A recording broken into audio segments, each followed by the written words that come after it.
Hey everybody, it's Lon.TV and it's Monday night, and that means it's time for your weekly wrap-up, and I got a bunch of stuff to talk about this week. But before we do, we always thank our newest Patreon supporters, and we got a bunch of them this week. Thank you very much, everybody. Alel, Dirk Hackenberg, Doug Dirt Turner, Euclid J. Rugman, and Larry Cipher, who I've known for many years. In fact, he lives just right up the road from me. So I want to thank all of you for making a contribution to the channel. We are very close to getting the LLC paperwork filed. That's a limited liability corporation here in the United States. And when I get that done, I can start getting my payroll ready for our part-time person who hopefully will be starting here very shortly. Maybe one or two people, depending on what schedules are looking like. There's a lot of stuff that I've been meaning to get done that I haven't been able to get done. And hopefully this will really bring more content to the channel and improve the quality of what I'm doing too. So I'm really eager to get all of that going. And the reason why I'm bringing this up within the Patreon scope here is that I'm designating these Patreon funds to help support that part-time worker. So that is part of what, or actually all of what you're contributing towards right now is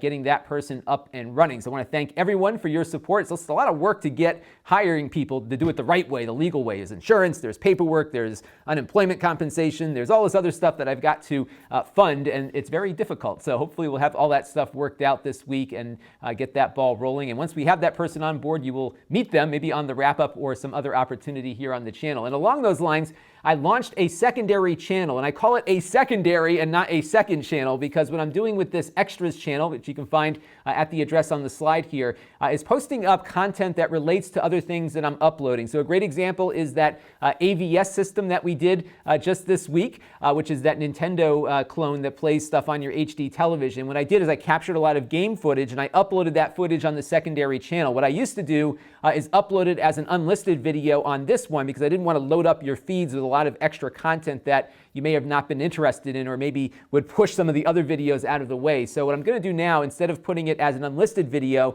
which it would make it invisible to search, I'm putting it on the secondary channel, which is visible to search so that people can find that video if they're looking for gameplay footage and then find their way back to here and hopefully watch the rest of the reviews. So if you want, subscribe to it. I'm not going to do anything exclusively over there that I'm not doing here, but it's going to be a place to park a lot of this stuff. I think I'm also going to pull out portions of the wrap-up that are very relevant for search so that we have an opportunity to pick up some additional viewers who don't want to watch through one of my 20-minute tirades on whatever's going on during the week. So hopefully that will get going there. And while we got the slide up, I may as well tell you what we did this last week. So we did review that retro USB AVS. I am really excited about this thing. If you missed the review and are a Nintendo fan, definitely check it out. This is a really good example of how homebrew hardware essentially can be put together and done exceptionally well. And what's really nice about this is that you're able to play your old Nintendo games on an HD television with really gorgeous image quality, actually, and it really feels like a modern incarnation of the Nintendo Entertainment System. And the person that made this is really a big Nintendo fan himself, and that really led to this product being exactly what I think a lot of Nintendo fans would be looking for. So if you're looking for a really easy way to get high-quality imagery on your HD television, I think this is it. Definitely check out the review. And I'm really glad I launched that secondary channel because I had a feeling, this is what actually led me to do it, I had a feeling that if I uploaded gameplay footage, I would get some kind of copyright claim, and sure enough, within 5 minutes of that stuff going live, what do you know, Konami decided that my audio-visual content of Contra seemed to have violated some copyright law, and they removed my monetization. So they allowed the video to stay up, but they took the monetization off that video. And I figured, you know what, it's probably safer to put gameplay footage on a secondary channel if there's going to be copyright strikes than on this one, which could really hurt my business. So that was part of my reasoning there. But it's really horrible for gameplay producers to actually get any work done because these copyright things are just fast and furious. I couldn't believe how quickly this came back. And again, this comes back to the same issue I had with Nintendo also, where they're picking and choosing who can make money reporting on their products. And they're hiding behind the law essentially, because if YouTube gets involved with this stuff, they become potentially liable for the copyright violations. So the law here in the United States is they have a safe harbor provision for YouTube so long as they do something about the complaint the minute that they get it. And in this case, the copyright holder wishes to exert their ownership of that snippet of video, and therefore I lose my monetization. competition, but they could choose to let GameStop or some other publisher that they have a favorable opinion of make money, while I would not be allowed to make money reporting on their products. I think it stinks, and this is the kind of stuff that goes on these days in YouTube world. And this is why you see so many people complaining, because it really isn't fair to creators to allow the subjects of their particular reporting to be able to choose who gets to make money or not on the platform. It really sucks, and I hope, I don't know what can be done about it, but maybe one day we'll change the law. Some other stuff we looked at this week was the HP OfficeJet 200 mobile printer. And what was fun about this review is I know the kind of response that I'm going to get on it. So the first one was this one from Arthur Fatoza, who said, I don't see who HP made this printer for. And just a little while later, I get this one. I could really use one of these for work. So I think this is the kind of product that has a very specific use case. And if you know you need it, this is definitely something you'll find interesting. And if you don't need something like this, you'll wonder who would need this kind of thing. So this is, again, really how deep the consumer electronics market goes. There is something for everyone, and this was a great example of that. We also took a look at the HD Home Run Xbox One app, and I think this is probably one of the first examples of a universal app that runs both on Windows as well as on the Xbox platform. So the code base is identical between the two platforms. They have different things programmed into the app to make use of the Xbox hardware, for example, but the baseline code is the same. So this is really a Windows app running on an Xbox One. Really cool stuff. Now it's time for what is on my mind, and I am still very much engrossed in No Man's Sky. This is really the perfect PC game for me. It might be for you, but it seems not to be for a lot of other folks too. And I think it's just a matter of personal preference and the kind of games that really get you back into and excited about PC gaming. And you know what's funny is the more I've been playing this, the more I've been reminded of Wing Commander when it first came out in 1991 or so. And not so much for the gameplay, because they're two very different games, but I remember looking on the box at the store and seeing these really beautiful high-res images of asteroids and all this stuff, and then the actual game looked nothing like it. And it just seems to line up very well with how No Man's Sky was being pitched to gamers very early on in its development. And now, of course, it really is a game that feels very much like an early access game. Having played it now for probably 24 hours or so, it's certainly feeling like it has a lot more room to grow into being something more than what it is. It's very light on story elements. It's very light in a lot of areas. And it seems like they spent a lot of time getting the engine polished so they could get that released and then move forward. And I think a lot of it had to do with Sony's involvement. And I don't blame the developers for taking them up on the deal either, because if you have Sony come to you and say, hey, we'll take care of the marketing part of your game, and in exchange you'll put it on our console and you can sell it through us and you'll make a lot more money. And I'm sure that was what they jumped towards. Unfortunately, it came at the expense of gameplay. And I think if they hadn't taken that money, we'd probably either never see the game, or it would take a lot longer for it to come out, or they'd have to do it on Steam Early Access and very slowly add in features. So as it stands now, if you do spend $60 on the game, you really kind of are getting an early access game. And I'm okay with that because I really enjoy this one. I was pretty happy to pay $30 for Kerbal Space Program a couple of years ago, and it's certainly gotten a lot better since then. So it's one of those things where I think you just have to be aware of what you're getting into, and certainly there's plenty of noise on the internet to get you prepared for what it isn't. But I'm still having these moments in the game that are really fun. So I landed on this really nasty planet the other day with acid rain that was like really super cold, and this dude was out there like chasing my spaceship, and when I landed, he just kind of waited out there until I got out. He kept running back and forth in front of the ship until I popped out, and then he attacked me. So it's just kind of fun. These random things happen throughout the game. The planets are beautiful. It's really, I've never taken a lot of screenshots in a game before, and I've been doing it almost every day I've been playing this game. So I'm enjoying it, as you can see, but again, it's not really going to be for everyone. I'm not your typical gamer anymore. I think it's because I'm getting old. I still like those Nintendo games I play on my AVS now, so that is where I'm coming from.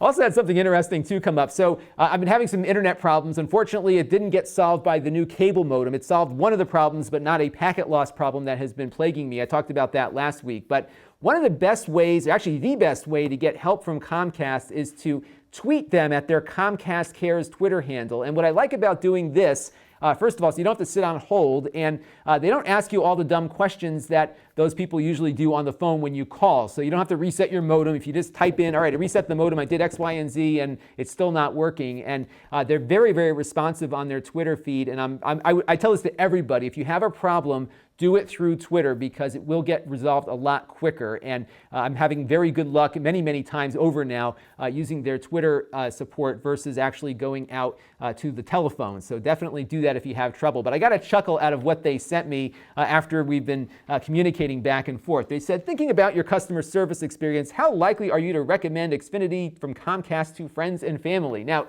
you have to understand, for most of us here in the United States, there's nothing else to recommend except that. And I wrote back, I said, I can't answer this question because you're a monopoly. I mean, what choice do I have for internet access here that I would choose something else? I got nothing. This is it. I can have Comcast internet or nothing else. So it's just kind of some of these stupid questions they ask people at the end of these things. But all that being said, their Comcast Twitter support is great. And the tech they sent out here has been really good too. They've been really trying to improve their tech support. And I really am loath to praise this company, which is deservedly hated in this nation of mine. But in this case, they're actually doing some good stuff. So if you do have trouble, do the Twitter thing. Let me know how it works out for you, because it's certainly been working out pretty well for me.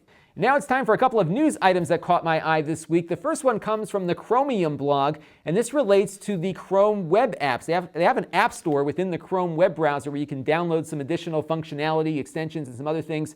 They're killing that app store, at least as far as the apps are concerned. I think the extensions are going to stay. They're doing this for a couple of reasons. One, they said that they have contributed enough to the standards that drive the web now to the point that those apps have become obsolete. You can just go to a web page and execute them there. But the other reason, I think, is that they're continuing this grand merger with Android. So we saw a few weeks ago when we looked at that Chromebook Flip running with the Google Play Store inside Chrome OS that a lot of the app-based stuff is going to be Android app-based, and the web stuff you'll find on web pages themselves. There's certainly a lot of controversy around this, as any big announcement from Google does, but that is what's happening. There's probably about a year and a half, I think, before this gets implemented. But as developers, I'm not a developer, but I'm sure a lot of developers must get frustrated with Google because they always do this kind of stuff. They have a great standard, a great web store, and then they kill it. And I wonder if it might hurt a lot of Google's future endeavors, if developers might want to wait a little bit before coding something for a particular platform out of fear that Google might cancel it at some point. But in this case, I think it's probably warranted. The web has changed since Chrome first came out with that app store, and I think a lot of what you can do, you'll do there. And I'm sure they're seeing not a lot of traffic coming from a bulk of Chrome users on there, but I'm sure the ones that do take advantage of that app store are going to be quite upset about this. So there's some time still to prepare, I suppose. The other thing that caught my eye was this notice from the USB Implementers Forum, which is the group that certifies USB devices, and they have come up with a new logo, yet another USB logo, this one to designate chargers that are safe to use and have passed a certification that they're going to put together. And as great as it is to know that your charger meets their standard, what about the cables? The cables aren't part of this. I searched through the entire press release here to see if there's going to be some kind of certification for cables, and there isn't. And apparently there's going to be very different cables that will do different things across that USB Type-C connector. And this is a mess. And I tweeted about this earlier in the week because I just keep thinking about that Kensington dock we reviewed a couple of weeks ago. And it's just not even fair to Kensington to complain about this because they're making a dock as compatible as it can be, but everybody is implementing this standard differently. It's not like it used to be where USB just worked. Now it's not only does the port have to work, it has to have the right set of stuff connected to it in order for it to work on each computer. And as we saw during that Kensington review, we had a stack of laptops and only one of them actually worked with their dock that they came out the way that they would hope it would work. And even the cable they packed in with that dock was the only cable that would work to connect it to the computer. Every other USB Type-C cable I connected wouldn't do everything. So it's just a mess. They got to get this straightened out because consumers are going to be very, very confused as more and more computers end up with this USB Type-C connector installed. I'm worried about it. I'm sure a lot of people are going to be complaining a lot. So let's stay tuned and see what happens with that. And now it's time for some viewer Q&A, and I got this nice note from Kirk Batzer, who was talking about some adventures he had in installing his Comcast cable modem. Not to make this the Comcast show today, but I thought this was a good topic for those of you that want to use your own equipment on your Comcast service like I do. So both my modem and my cable boxes are all mine and not theirs, and I'm saving money on rental fees. And what you can do is go out and buy a modem and hook it up, but Comcast cable support doesn't always provide you with the help to get it working. So I found a couple of links that I think will be very helpful to all of you. Before you buy your modem, you should go to mydeviceinfo.xfinity.com, and what they've done is put together a pretty helpful system for matching up a modem for the service plan that you're on. So you go on here, you select what you're looking to do with your service plan, and then they'll show you which modems are compatible. This is also very helpful if you already have your own modem to check and make sure it is still supported. What happened with me was Comcast support, when I contacted them about my issue earlier, I had no idea that my modem was already end-of-life with them, so it wasn't even supported anymore. It wasn't until one of the technicians was here, he actually told me, he goes, oh, this is an end-of-life modem, you should probably to get another one. So that's what I ended up doing, but I didn't know it. So this website's really helpful for finding out those things. And then when you do finally hook it up, don't call customer service. Go to this web address. You're going to need your Comcast email address and password to get the modem activated. The reason is that the modem has its own address that it needs to transmit back to them, and they have to associate it with your account. So that is how you get it going with this address. And most of the time, it should just take you there right away when you load up a web browser, but it didn't do that for me. So go to that address, even the first time you just boot up your computer after the new modem is installed and on the network to get everything set up. And it was a pretty easy process, but they don't really spell that out for you when you call up on the telephone support line there. So it's pretty quick, a lot faster than it used to be, because you used to have to call support and give them the whole MAC address. It was quite a process. Now it's a lot faster, but just make sure your modem is compatible, and you'll save some money along the way too. Our next question comes in from Jay Rose, and he had some constructive criticism that he took back because he actually then looked below on the video description. This relates to the length of my reviews, and we've talked in the past about whether or not you felt my reviews were too long or too short. A large majority of you felt that they were good. The length that they were, depending on what the product is, of course, will determine the length. And what I do on every video, and it's not always clear to everyone, is I put a video description in with the time code stamps. So if you want to jump to something, you can do that. I even do this for the wrap-up as well. So if you don't want to see all the setup stuff and just want to see the printer print, for example, I do have that marked in the video in this case, so you can jump right to it. What I'm going to try to do is make sure that the link or the hint that there's a video index shows up in the lead sentence of the description, because YouTube only shows a certain amount of text before you have to click on the show more button. So I'm going to try to put something up there to guide people to that so they can find what they're looking for. In the case of printer reviews, it's very complicated because a lot of times I get more traffic on a printer review from people having trouble with that printer than I do from people actually looking for information on buying it. And early on, I have to provide the review for people that want to buy something because it's new and it's out there in the marketplace. And I don't think a lot of you would watch a how-to video on a printer. So what I do is integrate a lot of that how-to stuff into the review itself, but that may not be relevant to a lot of you. And this is one of the challenges that I face here as a primarily search-driven channel. I have to kind of think about who's coming to my channel and what are they coming to me for, and I try to make all those things work in the video. So that does add length to videos, but the compromise, of course, is having the video index, because I don't think, and this is from your feedback, I don't think a lot of you would like to see 5 different videos on the same product uploaded all at the same time. So I think this indexing thing is the way to do it. So if you click on one of those time code stamps, it'll take you right to that portion of the video and you'll be good to go. And Rich Grega wrote in with a great question about home security boxes. We're going to see a lot more of these things springing up as more and more stories, of course, of hackers and other bad things happening to computer networks continue to make the news. And he tried out the Cujo, which he said he was having a lot of trouble with getting it to work properly on his network. He had a lot of slowdowns and some other stuff going on. It's often hard to avoid that because these boxes have to inspect every packet as it goes back and forth over the network to make sure there's nothing inside of it that could create problems for people that are on your network. And I think unless you are, really somebody who's a target of hackers that are really eager to burrow into your network, I think you might be best off just making sure you've got a very good consumer router that is up to date and well supported by its manufacturer. That's step one. And if you lock down all the ports and don't open up any of the port forwarding things and turn off UPnP, which is unfortunately the easy way to get all your stuff out onto the network for playing games and other things, you can really lock yourself down quite securely that way. And there's another solution, though, that I heard on a podcast that I listen to quite a bit called Security Now, and Steve Gibson is the host of that. He's a great guy. I've been listening to his podcast for over 10 years, and he had a tri-router solution that I thought was worth bringing up because it's a low-tech way to really lock down your network in a pretty good way. So what he proposes here is the following, and I'll get my mouse cursor out so you can follow along here. So here's the internet, and here is the router that you have connected to your cable modem or something. Now, normally on many of our systems now, you have your cable modem or your DSL modem and a router, and sometimes those things are in one unit, and then all your computers and IoT devices connect to that router and off you go. The problem is that we're seeing more and more often that a lot of these IoT devices have vulnerabilities that go unpatched, and somebody who's just doing random scans on the internet might encounter your IoT device and burrow into your network through it, because some of these things have, even though they're tiny little embedded devices have full-blown Linux operating systems that can give people a command shell and carte blanche access to everything on your network. So what he's proposing is, rather than keeping everything on the same router,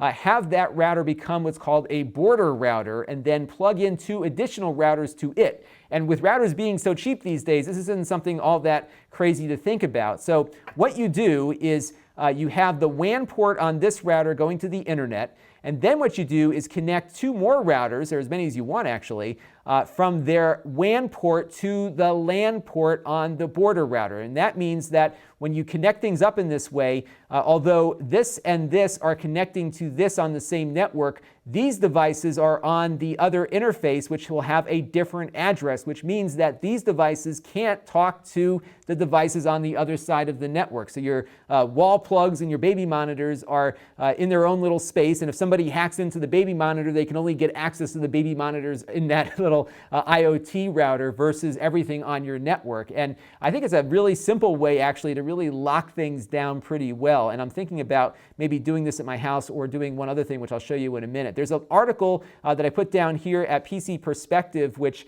details Steve's plan in a little bit more written detail, so you can kind of get an idea as to what they're getting at. But this is a very workable solution. One thing that they recommended doing was coming up with some way to isolate these devices from each other on this IoT router, but that's something you could certainly do. But if you really wanted some way just to segment things out, maybe put your kids on a separate network, which I plan to do with mine, that's one way to do it. You could also maybe use the guest network on your router, but there is potential to hop over versus this one where you have a very physical difference between one set of devices and another. And this could actually, I think, work pretty well. And again, if your adversary is a really sophisticated hacker who knows what they're doing, like governments and that kind of stuff, it's going to not make this so feasible. And of course, if somebody clicks on something on your secure network and allows malware to come in, you're still going to have some of those same issues. But if your concern is that just people stumbling across you from the outside, hitting a vulnerability on an IoT device, I think this would work very well. Now, what I'm actually considering for my home is one of these. This is the Edge router from Ubiquiti Networks. These are the same folks that make the Unify router that I did a review about a few months ago, and they have these little routers. They're really inexpensive. I think this one's like $50, and it allows you to have a number of interfaces on the same device. So here where we have 3 routers, you can basically get that same functionality in a single device. It's just more configuration. So this is a little more advanced, whereas in the other solution, you just buy a bunch of routers and plug them into each other. This one, you do have to program things in a little bit, but because it is a more advanced product, you could set up rules.